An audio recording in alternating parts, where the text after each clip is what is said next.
Welcome to Conversations on the Coast, San Francisco's premier author interview program. Today we're going to talk about a most unusual book. It's called The Lost Night. It's called a memoir. And then it has a reading line, which is very important, so I'm going to get it out right away. The reading line is A Daughter's Search for the Truth of Her Father's Murder. That daughter is Rachel Howard, and she joins us today. Thanks for coming by. Thanks for having me. And right now, this book is a paperback published by Plume Books, which is one of the 70,000 subdivisions of who? I forget. Penguin Group. Penguin. Yes, that's it. So the full reading line suggests what this is. It's you searching for the truth of your father's murder, and then there's there's a line that the publisher uses. How do you deal with murder when justice is not an option? And that's true. Why is that true here in this case? It's, the 20th anniversary of my father's death was just a couple of weeks ago on June 22nd. It's hard to believe, but there have never been any leads in what happened to him. There's never been a suspect name. There's obviously never been a trial or any kind of that kind of, I guess what people usually call closure, although a lot of murder victims don't like that word. Yeah. And it's hard to believe because the crime was so strange, and it really seems to have been personal. Someone came into our house. I was 10 years old. 10 years old. And I had gone to stay with my dad for the summer, and it was 3:30 in the morning. We were all asleep. I was there. My dad was asleep next to his wife. That was his third wife. And she had a 9-year-old son who was also in the house. And someone came in through our back door, which evidently was unlocked, took a knife from our kitchen and walked into my dad's bedroom and stabbed him while he was sleeping, and then ran out of the house without taking a thing. So it seems to have been, we lived out in the countryside too. This was in Merced, which is in the Central Valley, kind of what I think of as the other California, very agricultural California. And much hotter. And a lot hotter, especially right now. So whoever came, they seemed to know who they were looking for. They seemed to know exactly what they wanted to do, and nothing ever came of the case. Well, one of the first things I think a person would be inclined to do in that situation is to forget about it all and go on and do almost anything else. And yet you write, I wanted to understand, and this is, you're now 22, I think, when you say this, I wanted to understand the facts of my father's murder in order to write about it. And I had to write about his death in order to understand it. Those drives were circular and inextricable. That doesn't help us much, It really doesn't. And later on you say, it would take many years of forgetting to realize that I wanted to remember. So you really didn't get to this until you were, start seriously writing about it in this form until you were how old? Well, roughly? When it happened and I was 10, I had to go into hunker down mode as a child because I went to live with my mother. They'd been divorced for some time, and unfortunately the man she had married was a drug addict and really abusive to me. With a weird name of Howdy. And it was the kind of childhood-friendly, like I kept ironic wanting to name. say Duty, Howdy. Yes, he had an ironic name. That really is his name. And I was my dad's only child, so my relationship to my grandparents, his parents, became tenuous after that. And there's so much stigma attached to murder. It's so taboo in the society, I feel.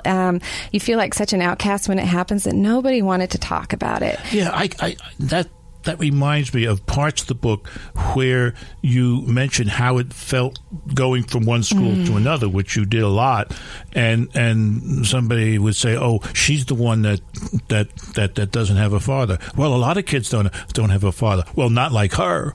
And then somebody said, well, what was it? And you or somebody would, quote, confess that your father had been murdered. I did my very best not to tell anyone that I met about it from the day that it happened. There's a scene in the book where it is literally the day after my dad was killed. And I go into the grocery store and I see my 4th grade teacher, and she says, "How are you doing?" And I say, I'm just fine. I'm back home for the summer, and I don't tell her what happened. And I, in part, it was because I didn't want to share it. It was so intense. And in part, it was because I was getting these mixed messages from everyone right away. I got back into the car after seeing my 4th grade teacher, and I told my mom, I ran into my teacher, and she said, "You didn't tell her, did you?" And I thought, oh, okay, that's interesting. I guess I'm not supposed to talk to people about this. Yeah, so you started getting mixed signals right away. Yeah. I should, but I shouldn't. And that's not just with the kids in school and the teachers in school. It's also with your father's family. Mm-hmm. And you're not supposed to talk to them about it. What can you talk about? Yeah. And it's so funny when I actually was working on this book, writing it with my writers group, they would read chapters and they would say, how can this be? Where are the social service workers? Where are the social workers? There must be you must be going into therapy. And I said, no, it's like this for a lot of children who lose someone in this way. They don't just swoop in with the trauma psychological team. There's one part of The Lost Night that seems, at least to this reader, to be too disturbing to be true. And we're going to ask the author about that section of the book when we come back. You're listening to Conversations on the Coast with Jim Foster. Now you can find this program on iTunes, SoundCloud, and all your favorite digital outlets. Follow the show on Twitter at JimFosterCoc and email JimFosterCoc@gmail.com. Rachel Howard is our guest today. She has written a book called The Lost Night, A Daughter's Search for the Truth of Her Father's Murder. It is a memoir, and it's published now in paperback by Plume Books. And it's one of those books that we missed in hardcover, but we're very happy to get to it now. A fairly good evaluator of books, the New York Times says, in part. As a memoirist, Howard succeeds brilliantly. The Lost Night is enthralling, a skillfully narrated story that begins as a tale of detection but becomes something more. Now, one of the things your book does, in my opinion, it helps to get a good name back to memoir, because it is so honest, and it is so stark, and it is so moving, and it is so well written. So, and I really like to see memoirs get their good name back. I think it's wonderful. Now, the part of the book that I found almost unbelievable, although you write it so powerfully that I just know it's true. In 1996, you have a breakdown, and you have a phrase for it. Maybe it's yours, maybe you borrowed it from somebody. Hell is not wanting to be alive. Hell is not wanting to be alive, but not wanting to kill yourself either. And did you dig that up all by yourself? I wrote that in my journal. I had a lot of effusive journals at that time. And I think, in a sense, that says where you were. You also, however, have a counselor who says you have a very high functioning. Now, what the counselor is talking about is, at this time, while depressed, weepy, suicidal, you're pulling A grades at UCSB, University of California at Santa Barbara, and at 21, you apply competitively to spend your senior year in London, and you get an appointment to the University of London. How the heck did you do that? What is that all? I mean, this is incredible to me. It's so funny. Since the book has come out, I hear from so many people in my past who, they see the book, they said, I never even knew your father was killed. I hear from high school boyfriends, a boyfriend that I went out with for 2 years in high school and was in love with and very close to, and he said, I didn't even realize that's what happened to your dad. That's how good I was at keeping it under wraps. And I think from a young age, that's how I learned I had to be, because from the time that my parents were divorcing and I was living with, my stepfather, who was so abusive, I just knew there was no one that was going to step in to take care of me. How did you not explode? I mean, either like a balloon or something. I mean, I think I came pretty dangerously close. I didn't think I would commit suicide, but I really did want to die. And at that point, I had gotten absolutely no therapy no psychological help for this murder in, that was 8 years. I was 18 when I started breaking down. So, it was... Oh, come on. You were told you're a high-functioning person. Didn't that help? Yeah, no, I was outwardly, but my roommate from that time could tell you some tales, I'm sure. When you write about London, my guess is that you were hoping that London would change everything, that when you went over there, you'd be so... preoccupied with the new place and the new people and so forth, that would somehow turn you around, but it really didn't. Well, I think I also had all these literary dreams and the literary sheen of London, and They're enough to drive anybody crazy. Yeah, so there's my high-functioning part kicking in that I really was thinking about writing. And I think actually that's one of the things that throughout my life, the thing that has saved me is writing and books and having that as an outlet. And London was part of that, but... when I got over there, it was a tough time. I also needed to escape this really destructive romantic relationship I had gotten into that had really driven me that was tying into losing my father in all kinds of ways that I could not even be conscious of and driving me to the brink. You say several times in the book that your romantic relationships were tied in with your wanting to still have your father and knowing that you couldn't have your father anymore. So you were better off with romances that end in losing. I created doom for myself. I hear from a lot of people because I happened to lose my father to murder. It was very sudden. It was traumatic. It is a book about getting over a murder in that way, but it's also just a lot about grief. And so I hear from women who have lost their fathers early in their childhoods, and they say that they're helped by it and they can really connect with it and they're really appreciative of it. So, well, the genius part of the book, it seems to me, is that it's more than the sum of all those little parts that you can cite and various readers can write to you about because I've had that experience or I've had this experience. And I think that the great accomplishment of the book is that it's something beyond that. It's it has its own essence, and it's just more than its parts.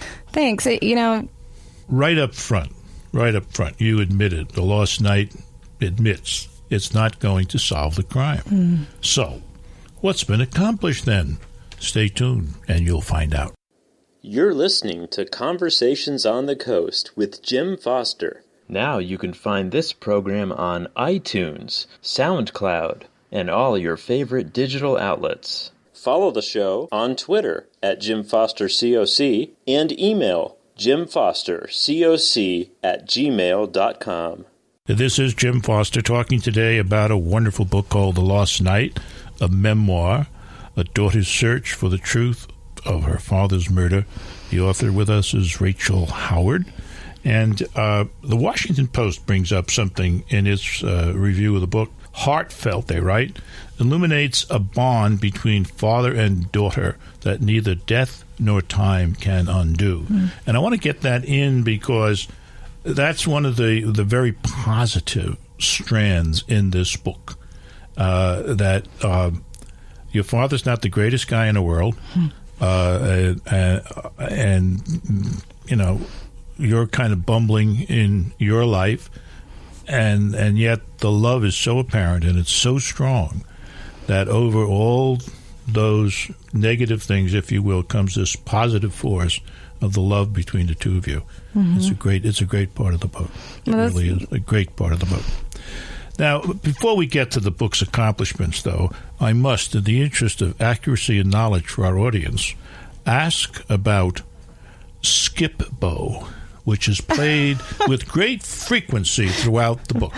I never heard of that. What the heck is skip bow? You never played a hand of skip bow? It's kind of like Uno. You ever played Uno on some camping trip with some family reunion? All right. It's one of those card games. Huh? Yes. Skip bow. I mean, I'm crazy about the name, obviously. I think it's very You know what? name. I visited my grandparents a couple weeks ago, and we played 5 hands of it.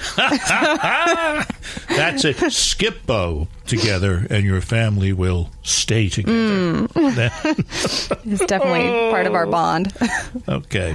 As I think about what you've perhaps, done in this book, what you've accomplished, a number of extraordinary things come to mind.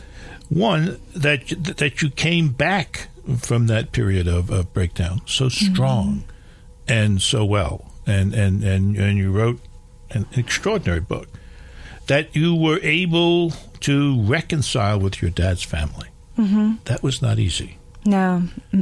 It's an ongoing project, too, but we are a lot closer now. And that's, as you say, it's not, the crime isn't solved at the end of the book. And in a way, the book was never about that, even though I didn't know what it was about when I started it. And that's really where the resolution comes from, that I reconnect with them. Yeah.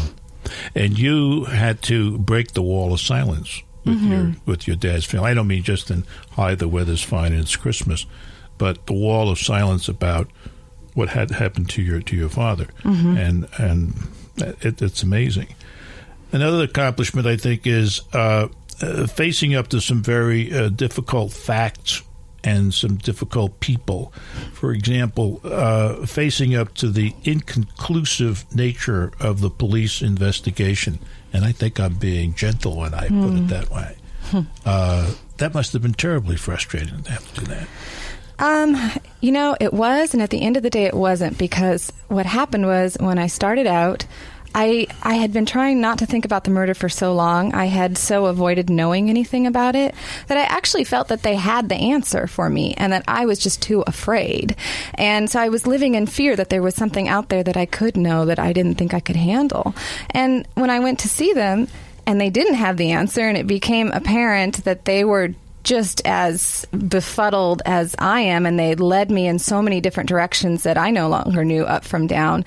It was at least comforting that I knew everything that was out there to be known. I read all of the news stories. I read the police file on his case, and whatever came forward in the future, I can handle it. At one point, you imagine that if you go to the police, it'll all be in a box, virtual or real, and that'll take care of it. That's the case binder. They have, when I first went to meet them, they brought out this gray case file, and they just tantalizingly held it out in front of me, but wouldn't open it or let me go through it. And I thought, oh, everything I need is in that file.